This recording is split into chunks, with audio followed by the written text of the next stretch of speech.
The Holy Gospel according to Luke, the 10th chapter. Glory to you, O Lord. Now as Jesus and his disciples went on their way, he entered a certain village where a woman named Martha welcomed him into her home. She had a sister named Mary who sat at the Lord's feet and listened to what he was saying. But Martha was distracted by her many tasks. So she came to him and asked, "Lord, do you not care that my sister has left me to do all the work by myself? Tell her then to help me." But the Lord answered her, "Martha, Martha, you are worried and distracted by many things. There is need of only one thing. Mary has chosen the better part, which will not be taken away from her." The Gospel of the Lord. Praise to you, O Christ.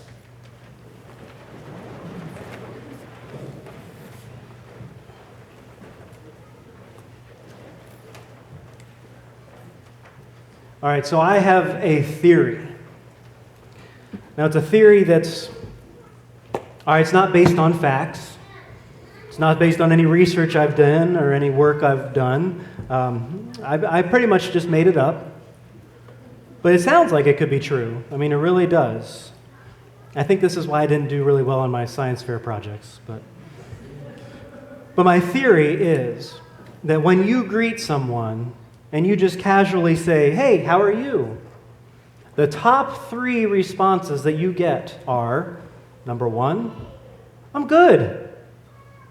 Number 2, "I'm okay." And number 3, "Oh, I am so busy." How do you not know what I made up? I think that's okay. That's what I hear and confess. That's what I say a lot. I'm so busy. Tired's a good one, though. But how many of us say that? How many of us say we're busy? Oh, I'm the only one. Okay. Have any of you said it already this morning? I'm so busy.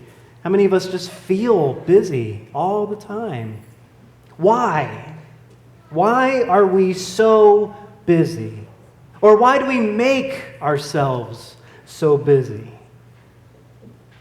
So I recently came across a quote from then President Dwight D. Eisenhower's his acceptance speech at the 1956 Republican Convention, where he says this: "It will not seem futile for young people to dream of a brave and new and shining world."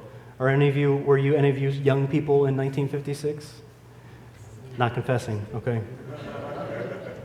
He says, "Science and technology, labor-saving methods, management, labor organizations, education, medicine, and not least, politics and government.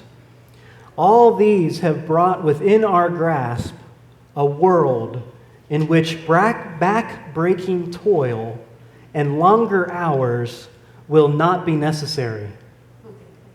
The material things that make life interesting and pleasant will be available to everyone. Leisure, together with educational and recreational facilities, will be abundant so that all can develop the life of the spirit, of reflection, of religion, of the arts, of the full realization of the good things of the world." How are we at that? Did any of it come true? What makes us so busy? I have found that quote in a book that is titled Overwhelmed, where the author, Bridget Schulte, shares in this book all the research that she's done, probably better than my research, on why people feel so busy and overwhelmed. And her general conclusion was that many people equate being busy with having meaning and purpose in their life. The busier I am, the more important I must be. Or the busier I am, the more I can accomplish and the more successful I will be. But wait, did you hear it this morning, what Jesus said to that? He said, baloney! Don't be like Martha, who's too busy to come and learn from me. Instead, be like Mary. She's chosen the better part. Did we hear that? Is that what we hear Jesus say? Have you heard people say this is what Jesus says? Don't be a Martha, be a Mary. I've heard people say that. You know what my response is? Baloney! Like I said, I hear people interpret this story in that way, that Jesus is comparing these two sisters. He's pitting them against one another. But I don't think that's really what he's doing. That's not his goal. He never says to Martha, you need to be more like your sister, at least in those exact words. In fact, Jesus doesn't even tell Martha that she's too busy.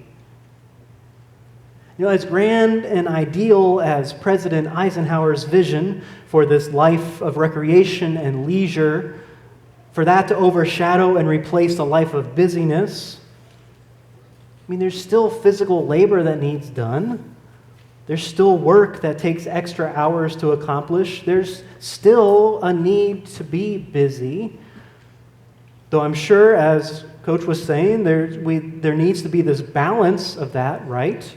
It's important to find this balance of leisure and busyness and honor that in how we live, right? Right? Right. I guess you just like being busy. I think that when we use this story to completely condemn our busyness and lift up only this need to find peace and contemplation, we also miss the better part. Because again, really, Jesus doesn't tell Martha she's too busy with worrying about hosting these guests and preparing the meal that is to come and doing the tasks of keeping up the house that apparently needs done when the guests are there. What does Jesus tell Martha that she is? She's what? Worried and distracted. Martha, Martha, you are worried and distracted by many things. So maybe I should not have started the sermon by asking how busy we are. Maybe I should ask you all to think about all those things you worry about. Or maybe we should ask, what are those things that distract us? I mean, those are the things that seem to be at the heart of what Jesus is addressing. I mean, if we had to, I'm sure that every one of us could create right now an never-ending laundry list of all those things that worry and distract us. I mean, I'll tell you, I have list after list after list sitting on the top of my desk, if you can even find them on my desk, about all those things that I feel that I need to have done or that I feel require my attention or my worry or my time. So is Jesus saying to just toss those lists? That those are not the better part? Well, no. I don't think that's it either. I know. So what is it? Well, look at what Jesus is pointing to. Martha, Martha, you are worried and distracted by many things. There is need of only one thing. Mary has chosen the better part, which will not be taken away from her. You know how in all these stories we hear of Jesus where often he'll be teaching using a parable, right? And then a little later when he's alone with the disciples, they'll say, hey, Jesus, what's that parable mean? And he'll tell them. Jesus doesn't do that. That doesn't happen here. I can't tell you how many times I've read this line, Mary has chosen the better part, and I'm thinking, what's the better part? He never tells us what is the better part, which has led to centuries worth of people trying to guess what Jesus is telling Martha. Okay, so admittedly, this is yet another guess. But it seems as though this one thing that Mary is concerned with in the moment, which Martha is not, is God. When Jesus comes into this house, and remember, he was invited and welcomed into the house by Martha, It's Mary who sits down at the Lord's feet and listens to what he is saying. It's Mary who focuses her attention on God's presence in her midst. Because after Martha welcomes the Lord into her home, she steps away to focus on the other tasks of welcoming: the hospitality, the meal, the tasks involved with the home. And there's nothing wrong with that, right? Just a couple weeks ago, we heard that story that was just before this one, where Jesus sends out those 70 followers to proclaim the good news of the kingdom in towns and villages all over. And in the act of doing that, those followers were instructed to rely on the hospitality of those who welcome them into their home. So why would Jesus condemn Martha for doing the very thing that he told his other followers to expect when they arrive? Again, I think it was because Martha was not focused on God in what she was doing. I mean, we hear that in the complaint that she leveled against her sister to Jesus. She said, "Lord, do you not care that my sister has left me to do all the work by myself? Tell her to help me. Me. Who is it that Martha's focused on in this moment? But we can't really fault her, can we? I mean, how often are we worried and distracted about ourselves instead of God? Or how often are we worried and distracted about the details of something that's really not that important instead of the reason that we're doing such a thing? I mean, I'm sure it's hard to believe, but we sometimes even do that in the church. I mean, how often do we worry about having our worship service happen in a perfect way, having a quiet and reflective setting, having no mistakes, having the perfect music, and forget why we're here in the first place, to worship? How often do we worry about the building more than the reason why we built the building? How often do we get worried about that darn fair stand schedule instead of, get distracted away from the reason that we devote so much time and effort to even serving pie and cheeseburgers in the first place? And the reason's not just to make money. I feel like I'm sounding like a broken record here these past few weeks. But in all of these stories, it feels like Jesus is trying to get that point across. That in all the things we do, we often lose sight of God. We get so distracted that we lose sight of those neighbors lying in the ditch who are right there in our midst. We get so distracted that we lose sight of God who is present in our midst. Even when God walks in our own front door, we still worry about ourselves and our homes.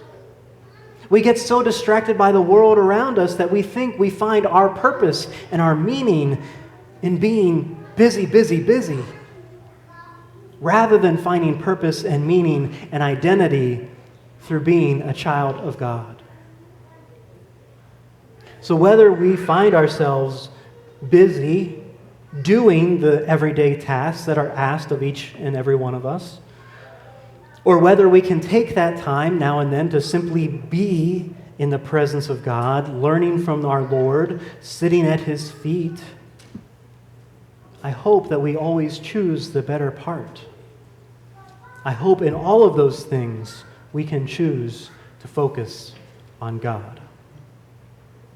Amen.